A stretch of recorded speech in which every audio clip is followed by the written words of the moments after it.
Hello, Yukon 28209. Yes, this is Candy Matson.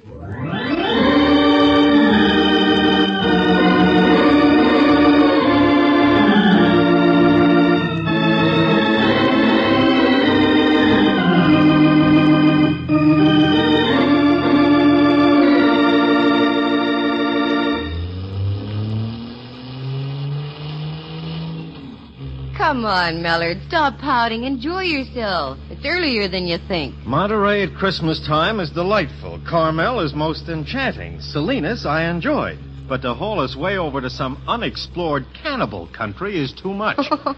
Did you hear that, Rembrandt? Cannibal country, he calls it. Mallard, me boy, this may come as a shock, but San Juan Bautista was founded by the Franciscan Fathers in 1797. I remember it as though it were yesterday. Don't let him bother you, Ducky. Mallard can't stand this wonderful air. He misses the gas fumes of the big city. That's not that, Candy, but I do want to get back. Relax, Max. You had a chance to take 2 days off, so make the most of them. What's the name of this town again? San Juan Bautista. You'll love it, Mellard, dear, really. The mission, all the old buildings still standing. Oh, you'll adore it. Honestly, you will. Look, Rembrandt, old friend, I may like a thing, but I'll be hanged if I'll adore it. As you will, minion. How much farther, Candy? We're just entering the town now. I thought we'd take a look at the mission first. Okay.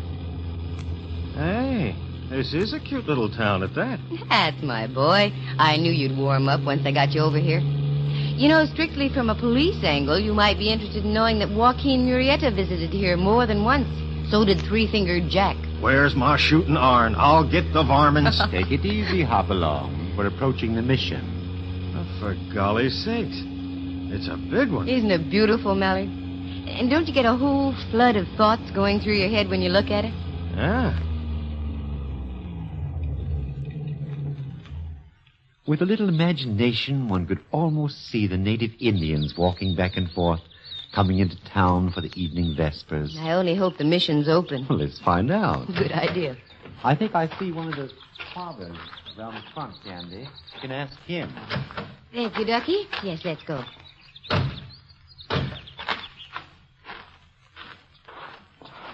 Good afternoon, Father. Mm-hmm. Oh, good afternoon, young lady. Can you tell me if the mission is open this afternoon? Oh, yes, most certainly. Do forgive me if I appear somewhat startled. I was picking these red berries, and I failed to hear you drive by. I'm sorry, Father. Oh, that's quite all right. I fear my thoughts were wandering. Pardon me, may I introduce Mr. Watson? How do you do, Father? And this gentleman is Lieutenant Mellard. How are you, sir? Lieutenant? No, not military, Father. I'm with the San Francisco police. The police? No, Father, we're not here on business. I was wondering. I thought for a moment that Father Philip might have reported me. Reported you? For what, Father? At lunchtime, I made a frightful mistake. By, error, I ate his apple. Right under his very nose, too. Oh, pardon me. I'm Father Paulino. I'm very happy to know you, Father. My name is Candy Matson. I have some free time. I would be pleased to show you about. May I? We'd be delighted, Father Paulino. I think we can start with the yard. It gets dark so early this time of year. Father Paulino. Father Paulino. Why, it's Miguel Torres. What could be wrong? Oh, Father Paulino, it is there. Miguel, my son, what is it? What has happened? Oh, the most awful thing you ever hear of. Vicente, he just shoot himself. Merciful heaven. Is he badly hurt, Miguel? Oh, I think he is dying, Father. No. The poor boy. Where is he? At his house. Excuse me, Miss Matson. I must leave immediately. Would my car be of any help, Father? The car. Yes, thank you.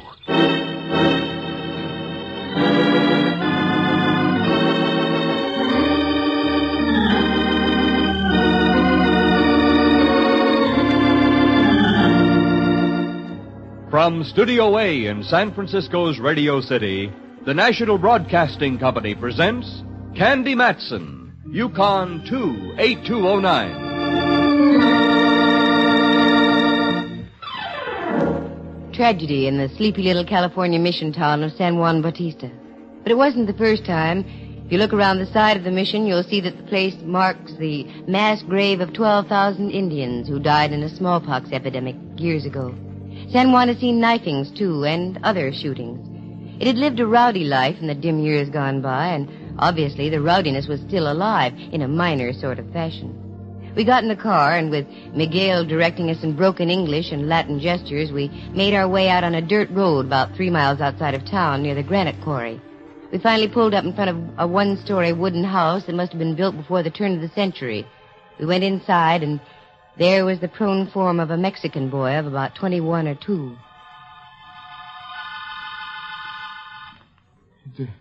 There he is, Father. Is he all right? I don't know, Miguel. I'll have to see. He's gone, isn't he, Father? Yes. May his soul dwell eternally in peace. He is dead? Miguel, listen to me. His flesh is cold, yes, but his soul still lives. Do you understand what I'm saying, my son? Yes, Father Paulino. Wait a moment. Mallard, look. Here where he was shot.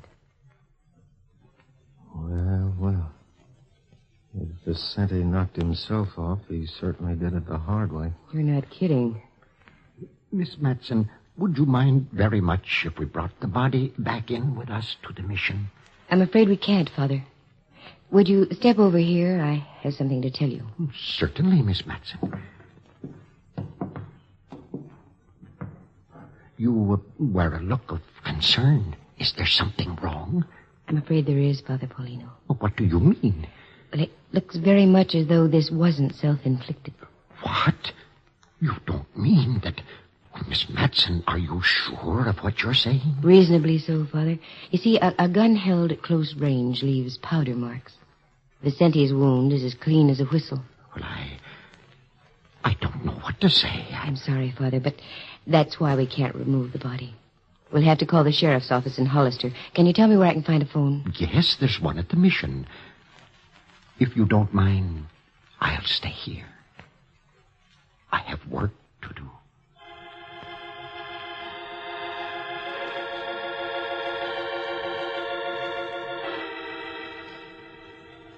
Father Paulino was right. He had work to do.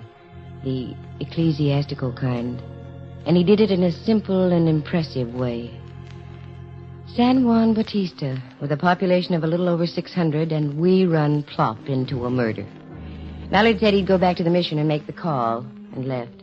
45 minutes later, the undersheriff of San Benito County drove up with Mallard. He asked the standard questions, but learned nothing. We went over the house with a fine-tooth comb, but we came up with a blank. There being nothing else to do at the moment, the men put the body in the sheriff's car, and he drove back to Hollister, and we returned to the mission. Would you care to take a stroll about the gardens, Miss Matson? It's most peaceful. Makes a wonderful place for clear thinking. Well, yes, Father, I'd love to. Mallard? You go ahead, Candy. I promised the sheriff I'd take a look around town for him. Oh, sure. Want to come along with me, Rembrandt? Yes, I believe I will, if you don't mind, Candy. No, not at all. One thing before you go. You will be my guests for dinner, won't you? That's most gracious of you, Father. What do you think, Candy? I think it would be charming. Okay. We'll see you back in a little while, then. This is a tragic thing, Miss Matson. Vicente was a splendid lad and a good Christian.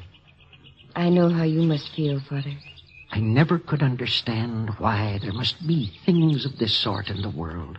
Not only between individuals, but countries and nations as well. It is hard to comprehend. The more I try to reason, the more confused I become. About Vicente, Father, who do you suppose could have done it? I don't know. I really don't. How about Miguel? What? Oh, no, Miss Matson. Why, he and Vicente were like brothers. Brothers sometimes quarrel, you know. Not in this case. Miguel is a good boy. Why, he works here at the mission. You'll pardon me, Father, but in my business I find I have to be doubtful at times. What is your business, Miss Matson? I'm a private investigator, Father. How very curious. Yes, I suppose it is, but in a sense, you're a policeman too, Father. I? Yes. You police the soul, don't you? Ride herd on the thoughts and actions of men? Why, yes. I'd never thought of it that way before. Yes, in a sense, I suppose I do wear a badge.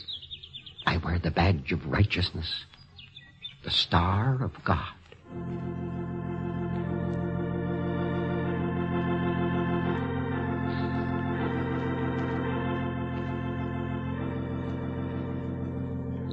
Father Paulino was a wonderful man. As we walked about the mission gardens, he spoke of many things, but in parallels, all connected in some way with the killing of poor Vicente. The time passed swiftly. I was so engrossed in listening to the kindly voice of the man, and before I knew it, Mallard and Rembrandt had returned, and it was time for dinner. Miguel did the cooking and waited on the table. The dinner was a masterpiece of simplicity, and if it hadn't been for the tragedy of the afternoon, I would have been enjoying a serenity I'd never known before. Did Vicente live out there all by himself, Father? Yes, the house belonged to him. He's a descendant of one of the original families of San Juan. His great-great-great-grandfather owned one of the largest ranchos in California. It stretched from here to the Pacific Ocean. That's a lot of property. Indeed. You see, it was given to him by the King of Spain under one of the original Spanish land grants. I understand there still are some in existence. Yes, I believe there are. But they've all been chopped up and sold in much smaller parcels. Did Vicente work, Father? Oh, yes, he was a good worker. Seasonally, in the artichoke fields and the lettuce fields. In the off-seasons, he did odd jobs about the town. Speaking of town, Father, do you know a woman named Rose Taylor? Why do you ask that? Do you? Yes. Why do you mention the name? There's a little bar down the street. Yes, I know. The frailties of mankind. The fellow who runs the place says there's been talk about Vicente being kind of loco over the Taylor girl. I'd heard something of the sort, too. I was going to speak to him about it on Sunday. How long has she been here, Father? She arrived about 2 months ago. I'm afraid she's been a disturbing influence on our little village ever since. Did you talk to her, Mallard? No. Where does she live, Father? In a small cottage over on 2nd and Polk Street.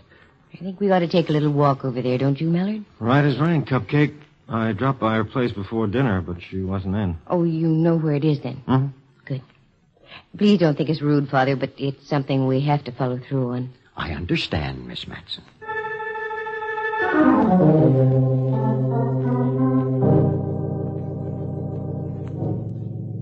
We got up from the table and went outside the mission.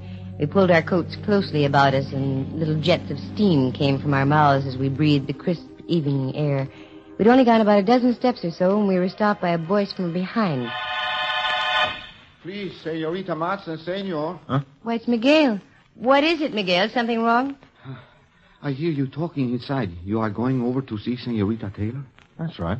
Oh, please, no. The Senorita Taylor, she is a good girl. She would not to hurt anyone. That's not what Father Paulino seems to think. Oh, the good father, he does not know much about the outside. All his life, he live in the mission. He is, how would you say, secluded? The good father may be secluded, Miguel. But I have a strong hunch he knows more about what's going on around here than anyone in town. Oh, but please, you believe me? Senorita Taylor, she is a good person. Look, Miguel, you want to find out who killed Vicente, don't you? Oh, see? Well, that's what we're trying to do. Now, you be a good boy, Miguel, and don't get yourself all in the stew.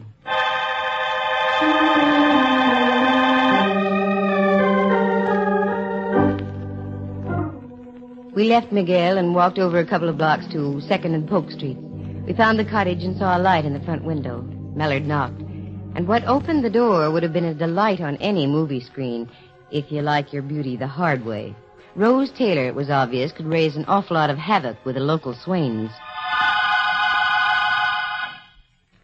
Something you wanted? Yes, we'd like to talk to you for a moment, if you don't mind. Yes, I do mind. I'm kind of busy. I'm sorry, Miss Taylor, but you'll have to unbusy yourself. This is the police. Police, always the police. Why can't you let me alone? You've been in trouble before? Nothing serious. Might be this time. You know a kid named Vicente? Yeah, I heard what happened. These crazy kids. They have a yen for knifings and shootings. Don't they just? This is Lieutenant Mallard. He tells me he was by here this afternoon and you weren't in. That's right. I went into Salinas to do some shopping. We can prove that, can we? Absolutely. Well, what have we here?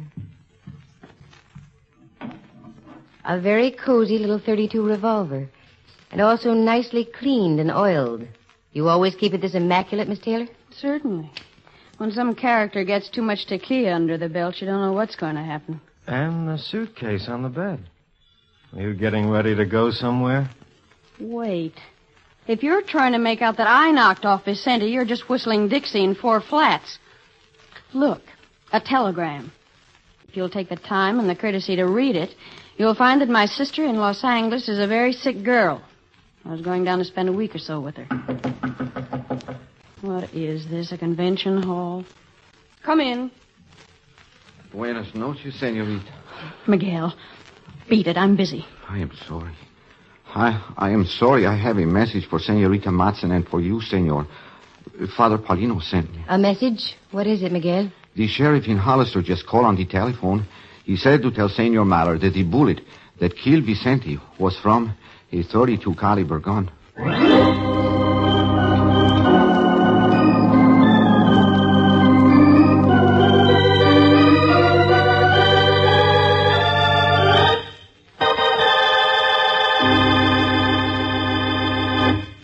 From San Francisco, the National Broadcasting Company is presenting Candy Matson, Yukon 28209.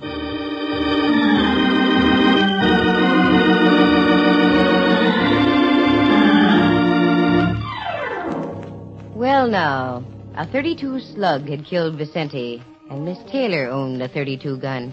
It looked practically tailor-made. However, I've seen coincidences like this before that have gone up in thin smoke.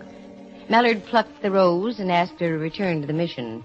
And right there, I got me a king-sized idea. I excused myself, went to the little bar, and from the owner, I found out where the local banker lived. 5 minutes later, I was in his living room talking to him, a gentleman named Banta.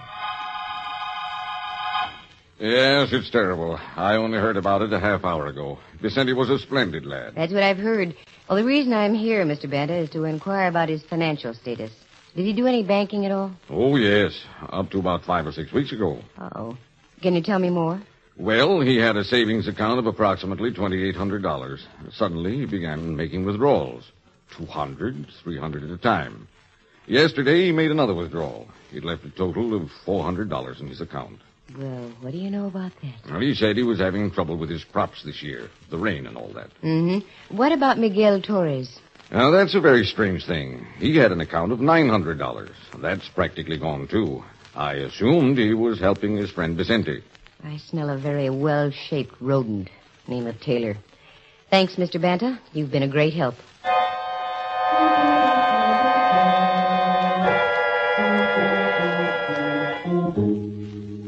Things seem to be taking shape. It looked like the old story of a no-good playing both ends against the middle. Both ends being Vicente and Miguel. The no-good? Rose Taylor. Scattered pieces of the puzzle were beginning to fall in place. Father Paulino. At first I couldn't believe it. And I wondered what his reaction would be. Next step, the bartender at the village pub. I walked in and caught him at a good time. The place was empty. Good evening. What can I do for you? A package of cigarettes, please. Sure. How are these? No, the others, if you will. All right. Thank There you are. Anything else? Mm-hmm. Information. Yeah, what do you want to know? Miguel Torres and a kid named Vicente. Did they come in here often? Who are you? Private investigator. Here. My merit badge. Yeah, that's a new one, a lady cop. Ah, the world is ever-changing, Buster. Now the answer. Yeah, they used to come in about once a week. Usually on Saturday nights. Drink much? Nah, good kids, both of them. When were they in here last? Well, let's see. Yeah, night before last. Any arguments? They're so soft-spoken, those kind of guys, it's hard to tell. But now that you mention it, I think there was a bit of a rhubarb going on. Who was taking the lead? Torres. I gather he was sort of griped about something. Not too loud, not much fire. That's when it gets dangerous. And they weren't drunk. Nope. And I can spot a lush at 40 paces. They each had a beer and left. Thanks, mister. Here, buy yourself a cup of Christmas cheer. Well, thank you.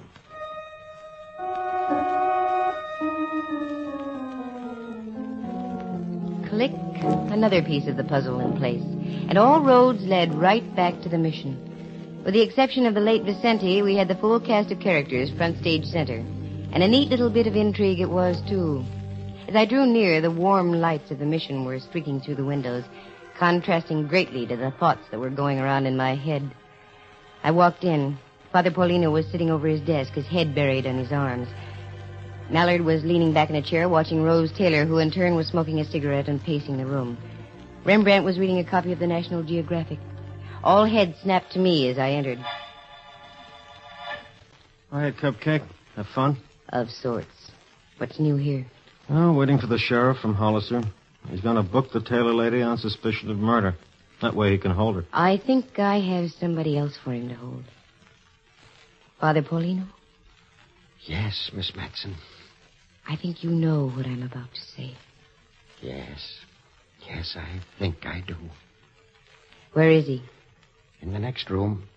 I'll call him.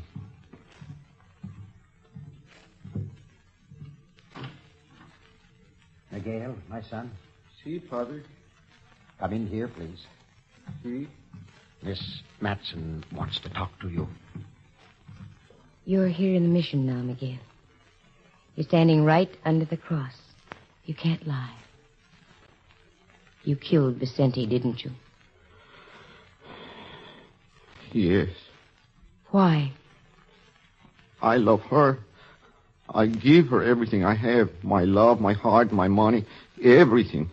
She tell me that she is mine, all mine. That we will be married right here in the mission by the good Father Paulino. Then last week, I find she is also making the pretend love to Vicente. I almost went crazy. You told Vicente to stay away. See, that is right. But last night, I stand across the street from Senorita Rose's house. Vicente was there. And as they say goodnight on the front porch, she kissed him and pat his cheek, just as she did to me. And so you shot him this afternoon. With a .38. And when the sheriff called, you told us it was a .32, knowing that Rose also had a .32. See, that is right. But you will never get me for it. Mallard, Father, come on, don't let him get away. There he goes, up on that wall. Miguel, stop. You can't run away for the rest of your life. I have no life, Father. Miguel, watch out. You're going to...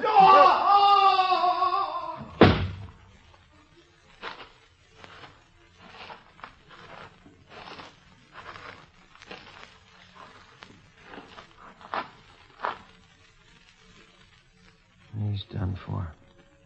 Broken back. Is the pain bad, my son? No, Father. Am I dying? Yes, Miguel. You see, I told you I had no life left. The bells, you hear them, Padre? Yes. They're ringing, Miguel. Time for the compline. You will pray for me, Father Paulino? Of course. Merciful Jesus, all-knowing, all-seeing, look down upon us this night, so close upon thine own natal day. This boy I'm holding in my arms, Miguel Torres, he has trespassed upon thy commandments. In thine infinite mercy, I seek his forgiveness. Thank you, Father. Thank you. He's gone, Father Paulino. Yes. Requiescat in pace. May his soul rest in peace. Amen. Where is she, the Taylor woman? I'm right here, Father. Look upon this boy I'm holding here, the second death in a matter of hours, and all because of you. I know. In the eyes of the law, you are guiltless. You pulled no trigger to cause the death of Vicente.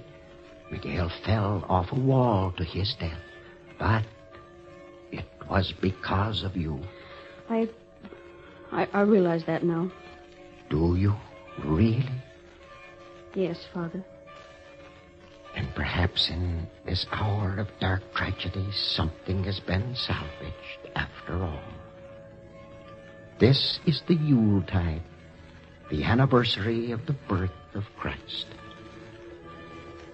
In his infinite wisdom, the Almighty is charitable. Rose Taylor, seek his forgiveness. Leave San Juan Bautista.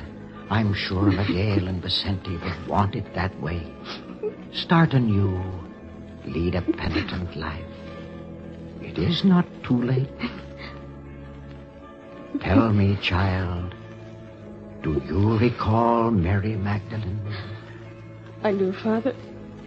Need I say more? No. Someone help me with Miguel. We will carry him back to the chapel and finish the compliment there. I will, Father. Thank you. Yes.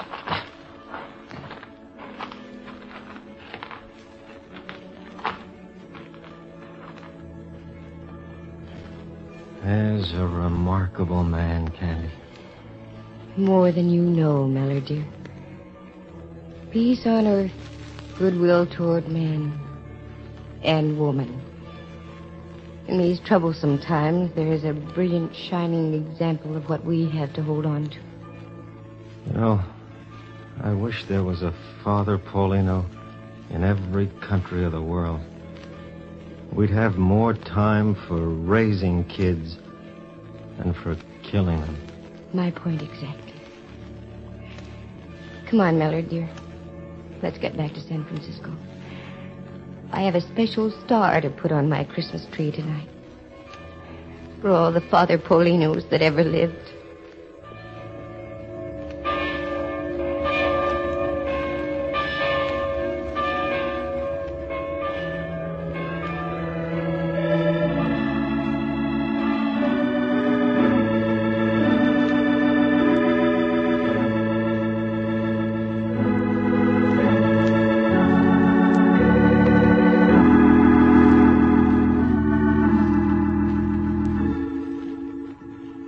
Listen again next week at this same time. Just dial Candy Matson, Yukon 28209. And a very Merry Christmas to you all.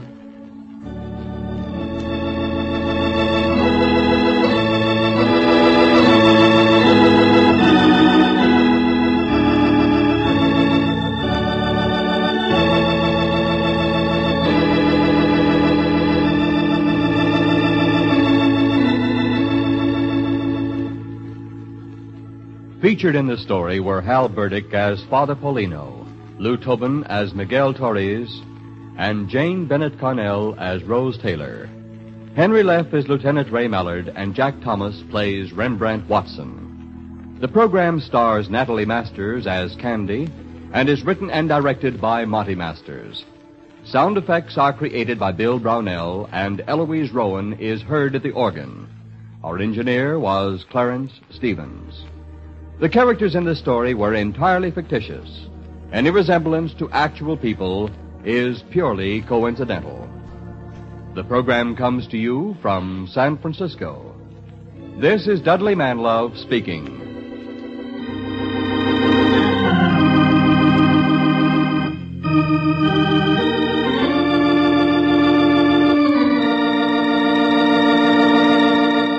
This is NBC, the national broadcasting company.